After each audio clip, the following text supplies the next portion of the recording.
Rundown. Welcome, everybody, to the Capitol Rundown. This is where we bring you politics that matter to you from both sides of the aisle. I'm Kara Sundlun, and this is Themis, Klarides, former Republican House leader, and Democratic strategist Jimmy Tickey. Thank you both for being here. And guys, let me just start out by saying I know everyone is thinking about the horrible killing of Charlie Kirk.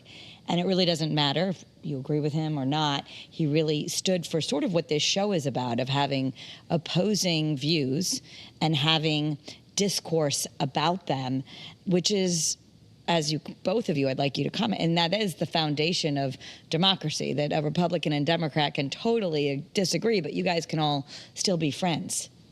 You know, and after it happened, I know I had texted both of you saying I'm even more thankful that we're able to do this and show people that you can be different parties and agree sometimes and disagree oftentimes and walk away and be friends. You know, I served as the House Republican leader for several years in the Connecticut legislature, and the Speaker of the House at the time, the Democrat Speaker of the House, was Joe Simowitz. We were very good friends. We fought all the time. We publicly fought for our caucus and the issues and the policies we believed in, and there were times we agreed, but there were many times we disagreed. There were times we disagreed publicly, but we could walk away knowing he would always be honest with me and I'd be honest with him, and we were friends. And we even got criticized by our own parties, and even some journalists for saying, oh, they're too close or they're too friendly. You know, I mean, there was sexism there too, not just politics, but, you know, he and I get criticized for doing the show together. And why do you sit there on a show? Well, we sit there because I give my opinion and he gives his. And that's what we want everybody to see. And if you can't do that anymore without fear of violence or being killed, then where are we as a country? Because that is the crux of what we believe in. Right. That you should be able to speak the way you want. I don't have to agree with you, but I have to believe you have the right to do it. Right. And Jimmy, I know it wouldn't be a stretch to say you might not agree very much with a lot of what Charlie Kirk believed. But this is, as many are saying, there's no place for political violence. And even those who might be celebrating his death just seems like a far cry from where we need to be as a country. Right. No, I barely agreed with him at all, but it's unfortunate and it's sad because just a couple months ago we were sitting here talking about the shooting in Minnesota when the Speaker of the House, Melissa Hortman, and her husband were assassinated. And so it just seems that we have a greater intensity happening in our political discourse, and there's more political violence, and that is not okay, no matter where someone stands on the political spectrum or if they're not involved in politics at all. We should never have this sort of violence. We should never have political violence. We've seen a history over the last several years, whether it was Representative Scalise or Representative Giffords, both who survived gun shootings, with the assassination just a couple months ago in Minnesota with the Speaker of the House, now with this young man. It's never okay. And to Themis's point, yeah, right, when we were asked to have this conversation and to do this show, I called Themis and said, you know, what are you thinking? And we both agreed we really don't want this to be a debate. We wanted this to be a conversation. And I think the governor of Utah has really struck a really good tone about getting people to have more conversations and to talk more. We need less keyboard warriors who are just trying to spew hateful language and hateful thoughts can lead to hateful acts. And I think, as he says, kind of go outside, touch the grass, be with people, get off the internet and just doom scrolling. So when people find themselves doing that, to kind of check yourself and to just connect more with people and to be more in touch with people and to have conversations even when you don't disagree with a person. We used to have a time where you could agree to disagree. And there are big differences these days, but it shouldn't ever end up in political violence. And I think this is part of our culture. It's not just our political culture, right? I mean, I think we've gotten to the point where that if I disagree with you, just in a social environment, then you're wrong and I'm right and there's something wrong with you.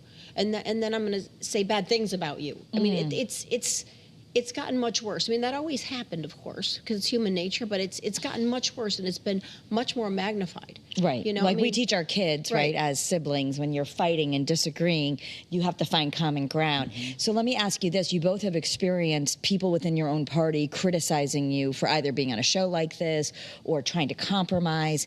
Is this moment with the killing of Charlie Kirk, is it at all a watershed moment? How do we, is there a temperature to get back to more civil disagreement from either party right now?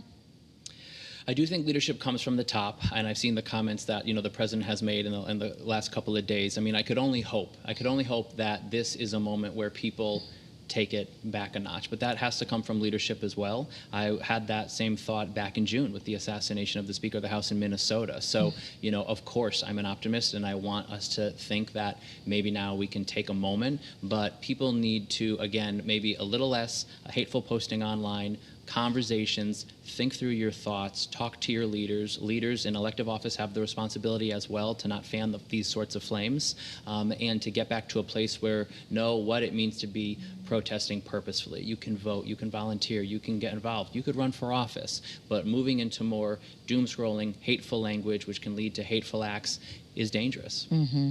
Like, you need to find the humanity again. Do you think there's a temperature for that even on the Republican side, that they want that also? We've certainly seen some comments from the president saying that this is, a leftist hate. Yeah. I don't think that the president at this point has handled this completely in the right way. I think at this point in time, when a tragedy like this happens, whether it's with a Republican or a Democrat, you're the leader of the free world, and it's your job to calm people down and say, we don't accept this no matter what it is, and not bring politics into it. I just don't think that was acceptable. That's my opinion in regards to that. But I think, part of the thing that concerns me is I don't think words will stop people from doing this. I know all elected officials, we've all made comments on it, we've posted about it, we've talked about it publicly, how there's no place for it, and there isn't. And, it's naive to think, and I think it's not necessary to say we're never going to fight with anybody. We're never going to, say bad words to people. I mean, when I was leader, I fought with more, politicians on my side, on the other side. You fight, you walk away. I don't talk to you for a week. I mean, it's okay. It's okay to fight. And I think not only is it okay, it's important because it brings issues out. Sometimes that fighting might make me see what you're saying more, or vice versa. But fighting is one thing, but violence is another thing, and not just physical violence, like violent words. And, we don't talk about, I had a debate, and I crushed my opponent, or I think I won, or I kicked butt. It's about, I buried them, and I silenced them. I mean, the words we're using now are different, I think, than words we used before. Like, they won't come back from this. I mean, it just seems like everything is amped up so much more in a way that it becomes the norm. And I think it's become the norm in a lot of ways. But I do think a large majority of Americans, and certainly politicians, do not operate in this way. Do not operate in this way. I think this is exhausting and very, angst-provoking for most people, right? But the people that are doing it and find that it's normal, I worry that just our words are not going to change that. I think it's a culture change, and I think it takes every single person to make that culture change. Mm-hmm. Yeah, absolutely. And as people think about future candidates that they may or may not support, keep that in mind. Who do you want representing you? I mean, in our country, whether you like it or not, our elected officials kind of represent who we are as people.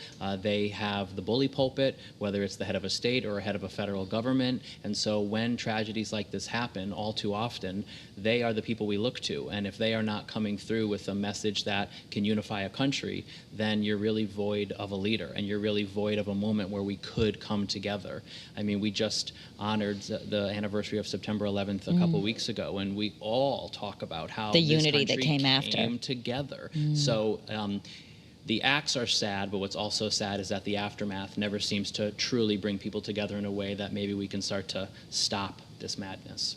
Yeah, I mean, I think everyone agrees that we don't want this to continue, but the how is something. Hey, at least you've got two people talking on this show, and that's right, a start. Exactly. If we keep talking, I do want to move on to another controversial topic, because talking about these controversial topics, I think, is probably one way, as a free press and a democracy, as we can talk about it, and that is, America is an outlier. There was an article today about, in the rest of the developed world, our vaccine hesitancy is sort of an outlier as other countries, and we are now divided again between what the federal government is advising with COVID shots and how Governor Lamont wants to make sure that everyone can still get the COVID shots. I'm getting warnings, emails from both of my kids' schools right now that there's a lot of COVID going around.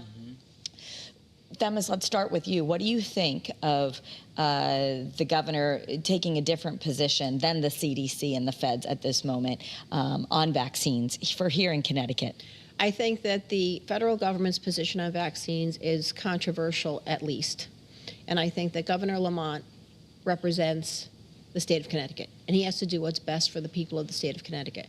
And so as of now, the Department of Public Health, Consumer Protection, and the Department of Insurance have put out directives that have said we are maintaining our present policy of children 6 months and older and adults recommending they get COVID vaccines. Doesn't mean they have to get them, but they can get them.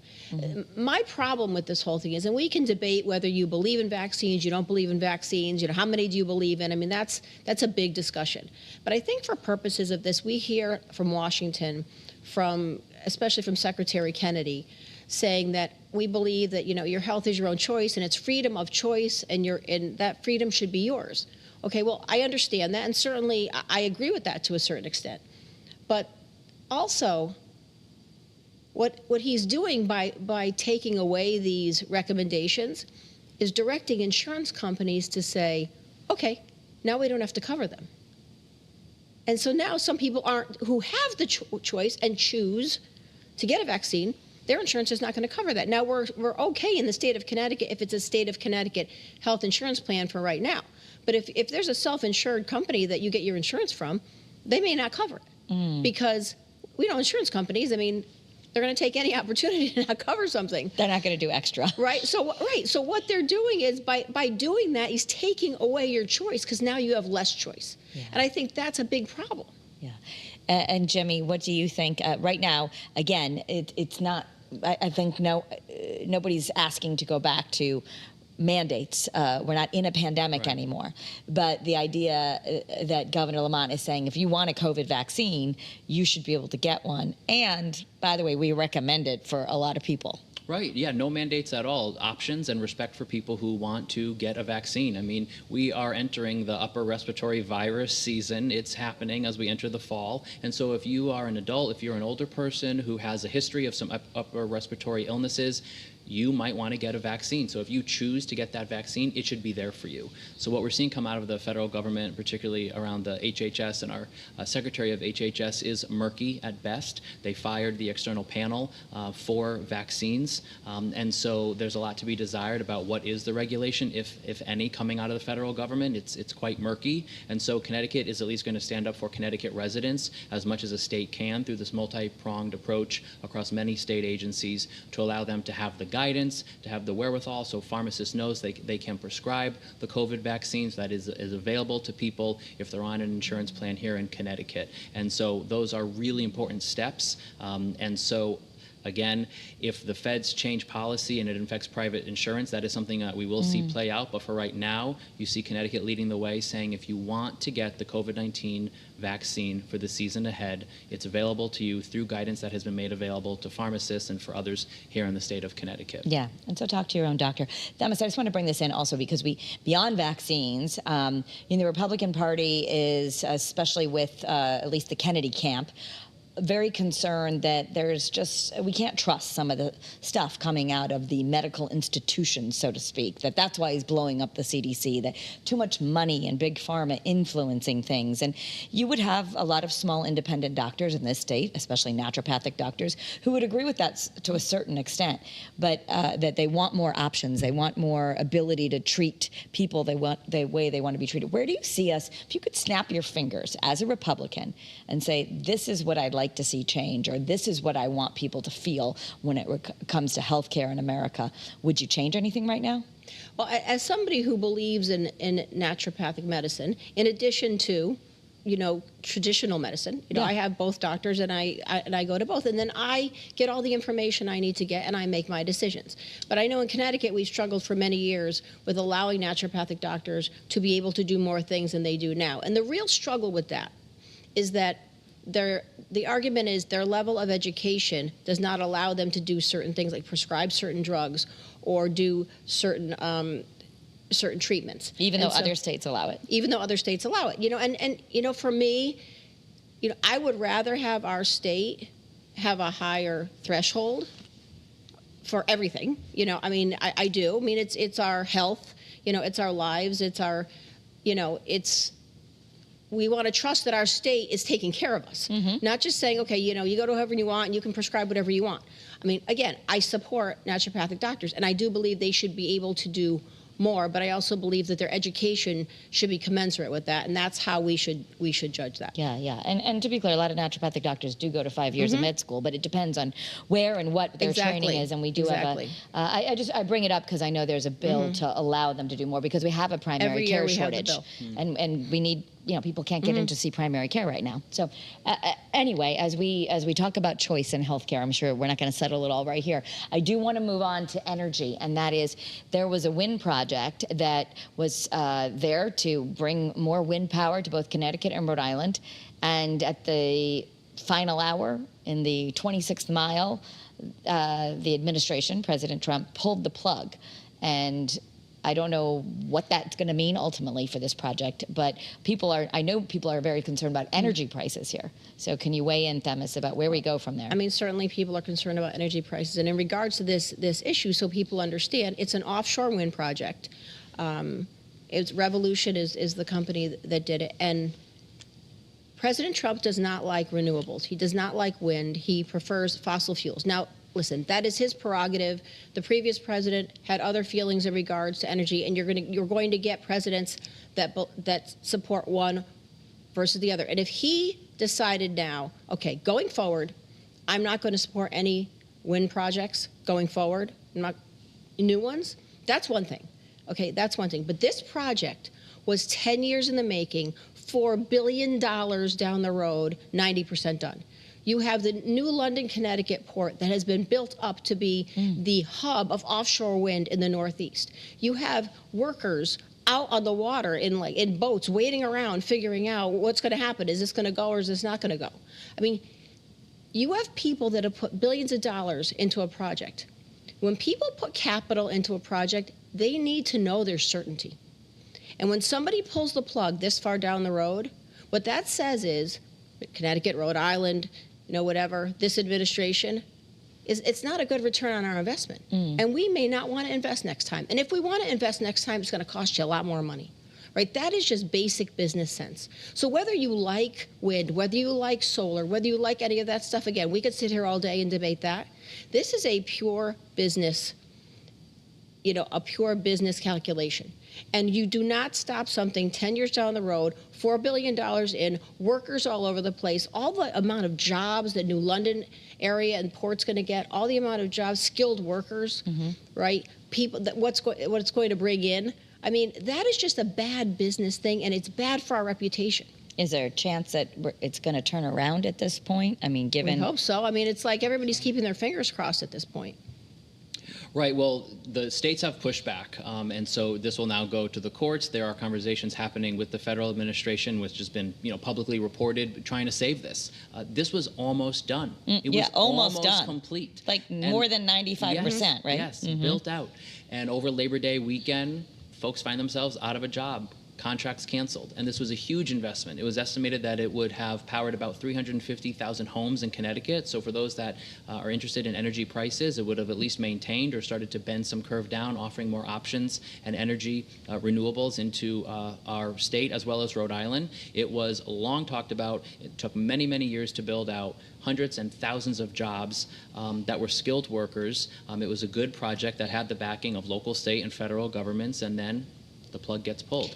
I mean, there are some, I know when you look out from Rhode Island, it's been controversial, but there's some windmills already in the water. Where are there more going in? Are they just sitting there and now they can't work? Or right. Some at home might say, well, if it's already built out, can't you use it? Not if the contracts are canceled. Not if the federal government, who has oversight over these sorts of uses, not if it's all canceled. So you really need the federal government to allow it to finish that final 10 to 15% of build out, and then allow it to exist and allow it to have power into our states. Yeah, and again, if this president's policy is I don't like renewables, I may not agree with that, but then going forward, then you don't start any new projects. But I mean, he's a business guy. To stop a project over 90% done with all this money and what it can do reputation-wise, what could it do jobs-wise, and you hear his reasonings for it. One of them is, national security. I talked to somebody in Washington, asked that exact question, somebody in the energy realm. They're like, we don't even know what he's talking about. You know what I read that it was? He's worried that the turbines that might come from another country might not be safe because they're from another country. That's national security. Okay.